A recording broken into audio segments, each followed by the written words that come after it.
Perfect মুসমুসে কুমড়ার বেগুনি। মিষ্টি কুমড়ার চপ তৈরির জন্য প্রথমে আমরা মিষ্টি কুমড়া স্লাইস করে হালকা করে কেটে লবণ মাখিয়ে নিলাম।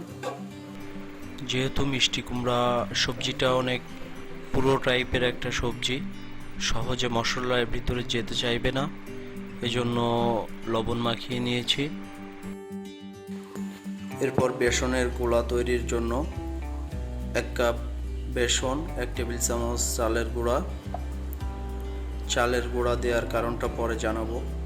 এরপর 1/2 টেবিল চামচ গুঁড়া ঝাল, পরিমাণ মতো লবণ, 1/2 টেবিল চামচ রসুন বাটা, 1/2 টেবিল চামচ গোলমরিচের গুঁড়া, সামান্য পরিমাণ বেকিং সোডা এবং পরিমাণ মতো পানি দিয়ে খুব সুন্দর করে মিশ্রণ করে নেব। মিশ্রণটি খুব বেশি ঘন কিংবা খুব বেশি পাতলাও হবে না। আমি এখানে চালের গুঁড়া ব্যবহার করেছি, কারণ চালের গুঁড়া দিলে একটু মুড়মুড়ে ভাব থাকে, একটা ক্রিস্পি ভাব থাকে, বেশ শক্ত টাইপের হয়, সুন্দর হয় ভাজাটা। এবার পাত্রে তেল ঢেলে নিলাম। তেল গরম হলে স্লাইস করে কাটা মিষ্টি কুমড়াগুলোকে মিশ্রণটির সাথে আলতো করে মাখিয়ে তেলে ছেড়ে দিলাম।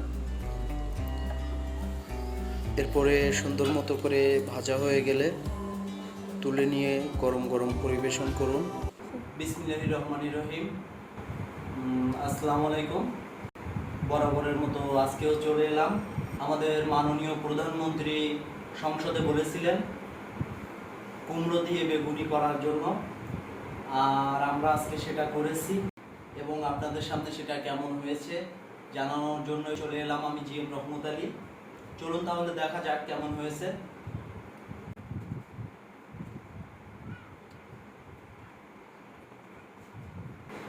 সত্যি অসাধারণ হয়েছে।